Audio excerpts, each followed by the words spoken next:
Trump is driving away Canadians from Western New York, and the numbers are starting to prove it. This report, which about 20 of you have sent me, dives deep into the data, the real stats, trends, and finally, a glimpse of what's actually happening behind the boycott. Well, we already know, but it's good to hear the US media talk about it. It does tell somewhat of the truth, but it's closer to the truth than most of the reports that we see from the US. Today I'm going to share my thoughts on it, and I'm pretty sure the author they interview in this report is someone whose work I've reviewed before. Either way, we'll go through it together, and I'll break it down what it really means for both sides of the border. Today's backdrop comes from one of our Blue Sky viewers, who sent in this photo from Yellowknife in the Northwest Territories. It's nice to get shots from the territories, and I thank you for sending this over to me. It's getting really close to moving day for my family and I've been driving around town, just taking one of the few last looks at familiar places that we always go to. I might be posting a few more photos before we leave. Not sure how many people will recognize where this photo was taken, but bonus points to anyone from the Lower Mainland that does. Alright, let's get started. And good evening, everybody. The tension with Canada is having a tangible impact on the economy and the culture here in Western New York. For a while now, we've been documenting how fewer Canadians are crossing the border and coming here to our region. Well, now the New York Times is adding a bunch of new reporting in this article with the headline, "See You in 4 years, Trump drives Canadians away from Western New York." Among the takeaways from the article is that over the past 2 years, Canadians made up about 7 to 10% of the monthly visitors to the Buffalo AKG Art Museum. But look, that's now under 3%, and it's been that way since February. At the Explore and More Children's Museum by Buffalo's waterfront, Canadians used to make up 25% of the guests. They're now budgeting for that to just be about 10% of the total number of the guests. The CEO telling the Times, quote, "It's such a disappointment." Similar numbers at the ballpark in Buffalo. The Bisons say that Canadians typically made up about a quarter of the fan base there at Salem Field. No surprise, considering we are the AAA affiliate of the Toronto Blue Jays, but that's now gone down to about 10%. And in Niagara County, both Art Park and the Aquarium in the Falls say they've seen about a 50% drop in Canadian guests. I think Canadians should be really proud of this, and so should our international friends overseas. Sure, we'd love to see these numbers drop all the way to zero, but that's just not realistic. What matters is what we're doing right now, at this current time, is already making a massive impact. And this report only covers Buffalo, just one of many border towns that are struggling. I'm still waiting to see the next report out of Bellingham, Washington, to find out what's happening in Whatcom County. But regardless of what the haters, the MAGA crowd, or even the Maple MAGA folks are saying, you can just look at the impact of what's happening to these businesses. Mark Summer wrote that article for the New York Times. He's live here with us tonight. Longtime reporter for the Buffalo News, retired and now contributing to the Times. Really great depth to this article because it's something we know is happening, Mark, but really to see the impact on these cultural institutions is really dramatic. And one that I didn't mention there, you spent some time at the fashion outlets in Niagara Falls. And anytime we go up there, we see all the Canadian license plates, right? Yeah, you're not going to see too many now if you go up there. And when I was there, it was really pretty empty. You know, you've got these nice polished floors, but not a lot of feet walking on them. I think the outlet malls all along the US border are probably suffering the most right now. I used to go to the Seattle Premium Outlet all the time back in the day, but ever since Vancouver built the MacArthur Glen and Tsawwassen outlets, there's really no reason for me to go anymore. But I still know Canadians that used to drive all the way down to Seattle, but they're not doing it anymore. It's pretty satisfying to hear that the outlets that relied so heavily on Canadian money are now struggling. And in talking to those people that felt like they could talk to me, there's a lot of corporations that are there, corporate businesses, and people who work for them didn't feel like they could talk openly, but some people did talk to me, and it was clear that business is down 40 to 50%, generally speaking. There was a woman who worked at La Rosa Pizzeria in the food mall, and she said they have a screen that shows the Rainbow Bridge. They're monitoring how many cars are coming over. Not very many. I find it interesting that this reporter had such a hard time finding people to speak openly about the situation. I mean, I get it. If a business leans too far one way, they're going to get backlash from the other side and vice versa.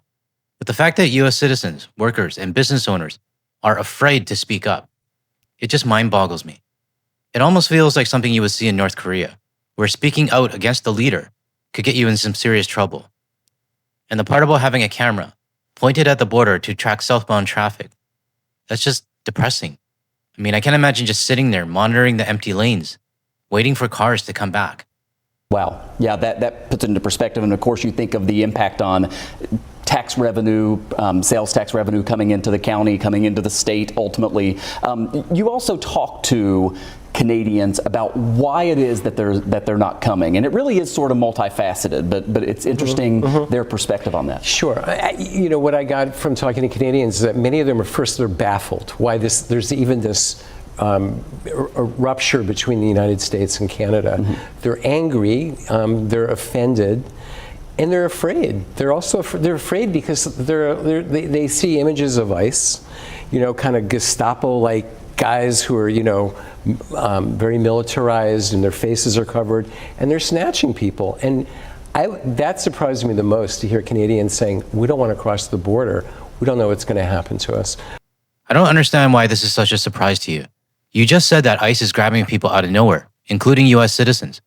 Maybe that might seem normal to you, but this shit isn't normal in Canada, or in most other parts of the world. It's a valid concern, sure, but the fact that you're surprised by it tells me that you've probably gotten used to that kind of violent behavior.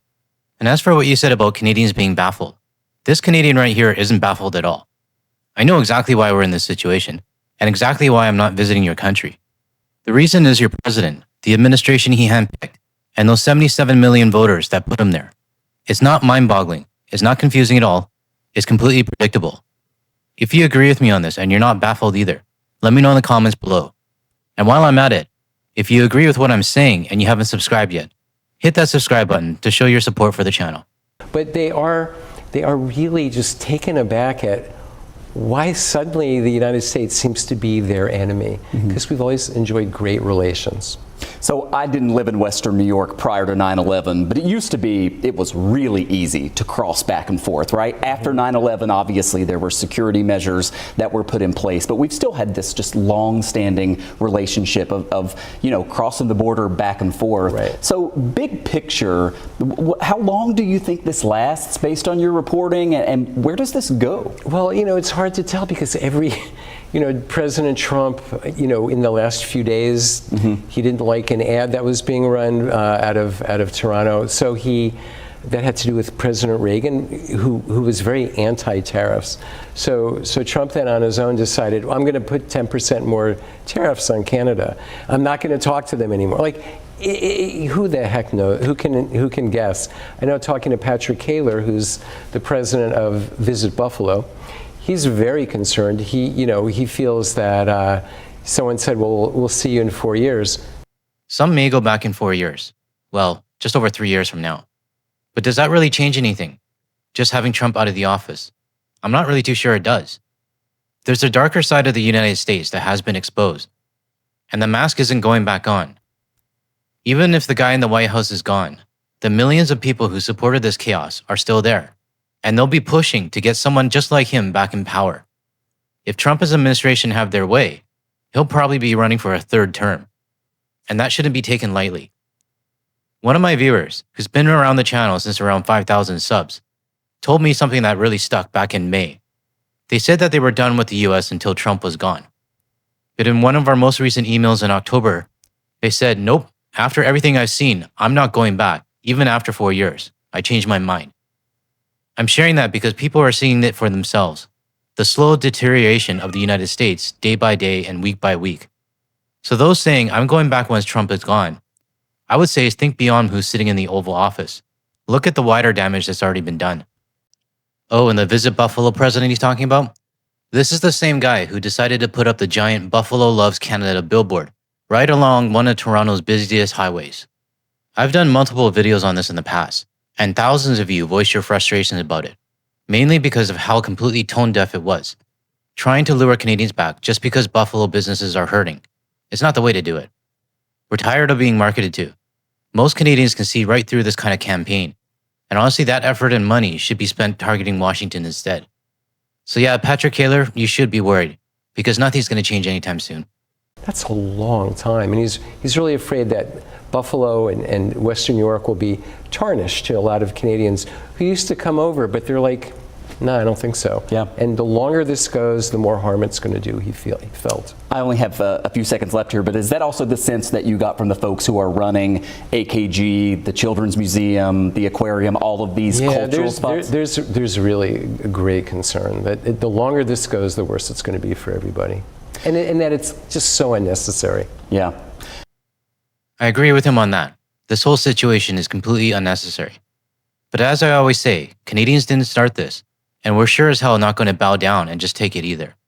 Between Trump's temper tantrum over the ads, Pete Hoekstra's F-bomb circus, and the daily chaos happening in the US, my gut tells me that a lot of Canadians, who may have been sitting on the fence about the boycott, are starting to shift their stance. Some might not be as vocal as we are, but there's definitely an underlying hesitation now, a feeling that going to the US just isn't worth it anymore. A few of my friends, who have never cared much about politics or what's going on right now, are starting to change their tone. And if my inner circle is starting to feel the shift, I'd imagine there are a lot of other Canadians starting to see the southern neighbor a little differently as well. If you found this video helpful, hit the like and subscribe button to help get this message out to more people, and share it with your friends as well. And if you want to see more of my videos, check out the ones that are popping up on the screen now. Thank you for watching, and I'll see you in the next video.